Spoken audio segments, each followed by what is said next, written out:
śaṅkara suvana kēsarī nandana tēja pratāpa mahā jaga vandana. śaṅkara suvana kēsarī nandana tēja pratāpa mahā jaga vandana. Welcome to caupāi number 6. In caupāi number 2, I told you that there is a biodata of our prana, that is the vital life force, saying that it is the offspring of Anjana and Pavana. Pavana Sutanama. At that time I mentioned that Pavana is just one of the three who fathered our life force, our vital life energy. When you see Hanumān as a persona, a personality, a human being or a person or even an ape or a forest man, vanara, then you get into the kind of controversial statements which I unfortunately see many peanut-sized brains making on platforms such as Reddit, Quora, and various other social media, making fun of not just this particular aspect of Hanumān, but of many other mystical statements made in Sanatana Dharma's dialectical, metaphorical, symbolic, figurative culture. The fault is not entirely theirs, because we as responsible citizens, we as those who understand a little better, should make greater effort at explaining the scientific basis of many of these metaphors to them so that they don't take these things literally but understand the deeper meaning and, more importantly, practically utilize them in their own lives in order to become better at anything that they are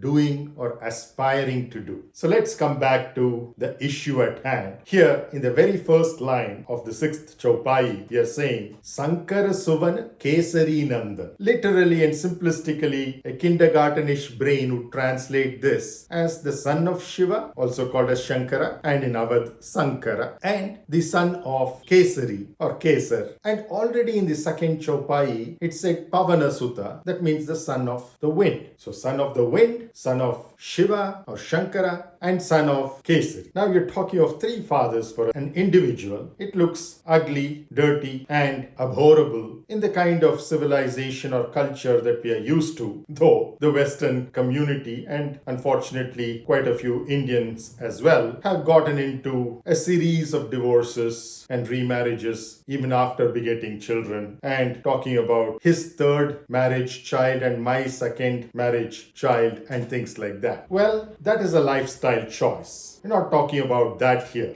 As I said, this is dialectical. Hanumān is not just a historical being alone, but a chiranjeevi, one that is present here and now, was present, will be present, and is present right now, which is what is the concept of eternity, not only with these chiranjeevis like Hanumān and a few others that are there, but the very basis of our culture, tradition, and heritage, Sanatana Dharma. Sanatana means eternal. Now this eternal life force, the vital life breath in the grossest form, but prana in 12 of its subtle forms that I've discussed before, both in this series as well as outside this series. Now we are talking of how this life itself originates. Now you have a scientific question there. There, three different aspects are needed in order to impregnate and beget out of Anjana that which is unborn, that which is unknown. And for that purpose, śaṅkara or saṅkara provides the seed. And what is saṅkara? Sam is appropriate or befitting, and kara is action. That befitting action which attracts everything like a magnet is essentially śaṅkara. It is out of a befitting action which results in an attractive seed. Now, just having the seed isn't sufficient. That needs to be transferred. And that transferring process is given to pavana, that which purifies or makes it pavana, that which comes out of the forest, which is generated or regenerated through the forest, through photosynthesis of the enormously dense greenery that is present in all forests naturally, unless and until humans invade and deforest it. Now that is what transfers. Just like the pollen being transferred from a flower and eventually a new plant originates out of it. That is the second enabler, that which transports our life's source or life energy or the vital life force, prana to be more specific, is originated in befitting action and is transferred by that which purifies, that which is natural like a forest, then you need life to be sustained. We've talked about sustainability without using the English word for that. And that's where kēsarī comes in, the so-called third father, kēsarī of our vital life force. Kēsarī or saffron is essentially symbolic of renunciation. And what do we renounce? That which is not ours, which essentially means you take in everything that is. In other words, total, absolute responsibility towards anything and everything in life. And this is explained further in the second line. But let's complete the first line. śaṅkara su-vana. Suvana is sun, and you see the closeness of the sound even in English, sun and su-van. You see the etymology there? No doubt Will Durant, the famous American historian, mentioned that Sanskrit is the mother of all languages, period, of the entire world. śaṅkara su-vana. We already looked at that. Out of the appropriate or befitting action is born that which is an enabler of one. Su-vana. That which creates new forests, new greenery for new photosynthesis. Even scientifically, it's been recognized that since the time of the unicellular amoeba, the percentage of oxygen in the Earth's atmosphere has gone up substantially, and the value at which it is right now is optimal for life to not just sustain but thrive. Anything lesser, we would be suffocated. Anything more, and we could be burnt out. That level of optimal increase is śaṅkara su-vana, creating an ecosystem which is conducive for life. It could be on many other planets of other star systems, galaxies that we are not aware of, but at least we are aware of this, where we are right now. That is your śaṅkara su-vana. Through the right action, you have created the right ecosystem for life to thrive. Already you talked about Pavana Sutta, so I'll not go into that. Those of you who have not watched the second caupāi English translation or more so an interpretation or even better, an insight, Advaitic insight, you can go back and watch that. So that's essentially the purificatory transferring process of the seed that originates for life. When there is no life and there is life, but still latent, contained in the seed, now you have to transfer it to the right field, and that is Anjana, to whom Pavana transfers it. Once that transfer has taken place, again, from the Vālmīkī Ramayana, many people consider this too erotic on the lines of Kama Sutra, when it is said that this Apsara, Punjikustala, who was cursed to be born on the earth plane as a Vanara or a forest woman, again misinterpreted as a monkey or ape or a precursor to human beings by many people, and was married to Kēsarī, but she still had some of the powers of having been an Apsara, which is a heavenly damsel, so to speak, in the Abrahamic lingo. Now she's walking up a mountain because it's a mountainous terrain, Anjanadri. She's born in Gokarna, Hanumān in Karnataka, but grows up in Anjanadri. And this is also mentioned in the scripture, in particular Vālmīkī Ramayana. And as she is walking up, she's so pretty and so beautiful that the wind, while passing through her, Vālmīkī describes it. Remember, he is the Adikavi, the first poet, not just of Sanatana Dharma, but of the entire world. And he says, the yellow-colored robe that she was wearing with red borders. Even today, Kungam Manja, the yellow and the red is so auspicious. Now,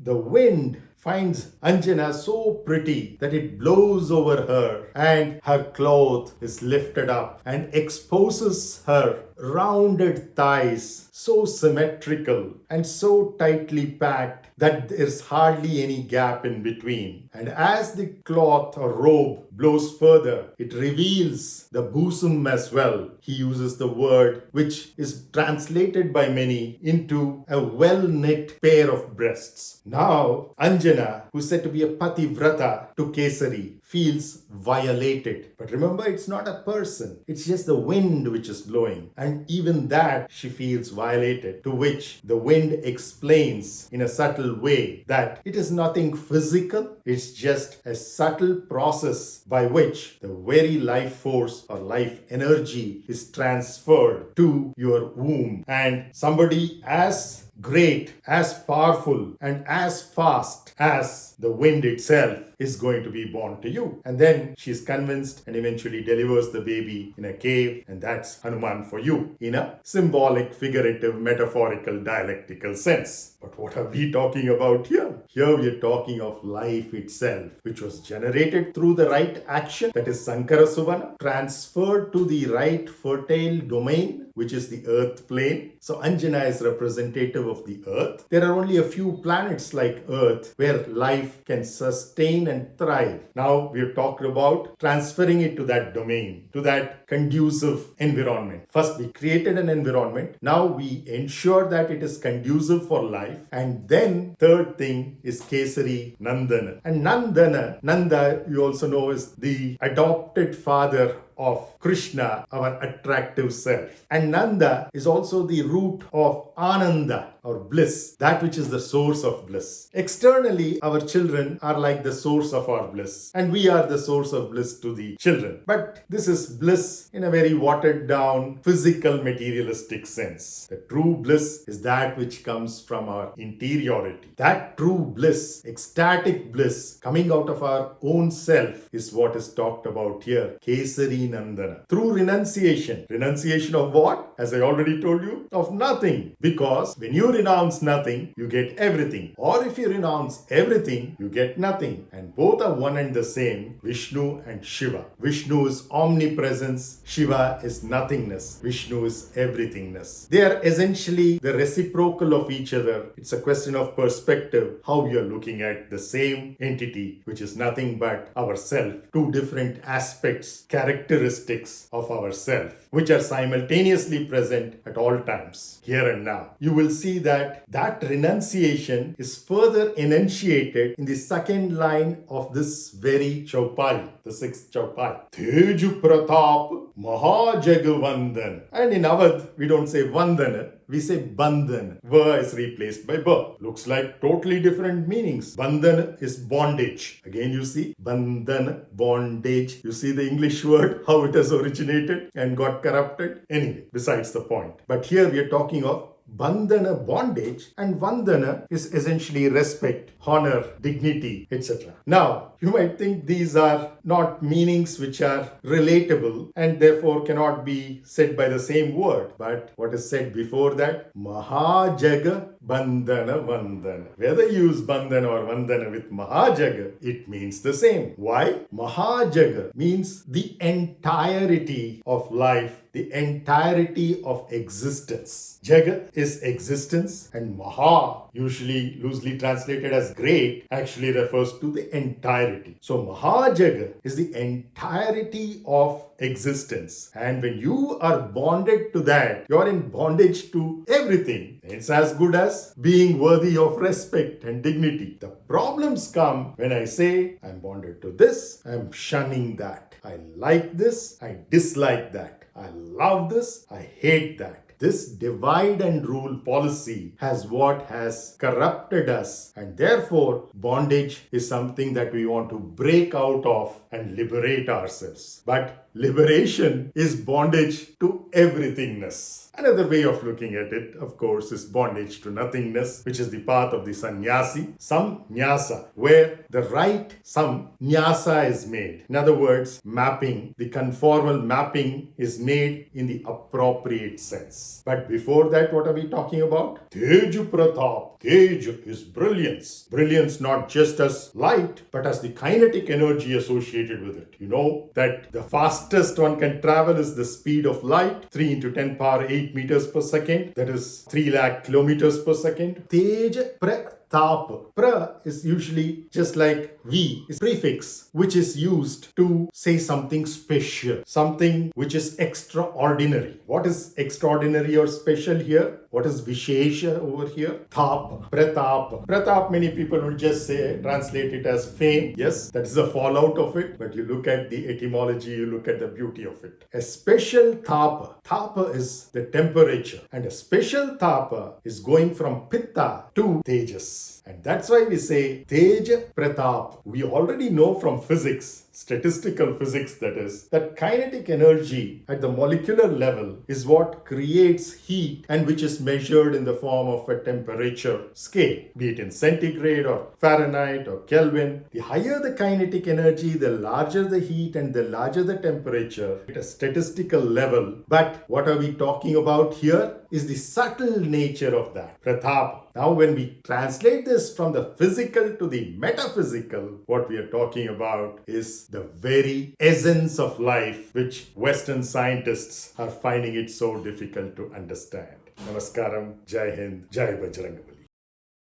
Wish you a happy New Year 2024 in advance, folks. While most of us are aware of Hanuman's superhuman exploits being covered extensively in Vālmīkī Ramayana's Sundarakanda, few are aware of his a priori appearance in the Kishkinda Kanda and introduction in the Balakanda itself. For example, here's a citation relevant to the 6th caupāi under current consideration and more so the 2nd caupāi considered a few episodes earlier, while reminding our vital life breath, OVLB, Vāyu-putra Hanuman that is, of its enormous capabilities, latent strength and dormant potential, our own creative magnanimity that is, Brahmaputra Jambavan, recollects the process underlying the former's recreation or recreation, that is, Brihaspati Putra, Kēsarī's wife, namely the erstwhile cursed Apsara, Punjikastala,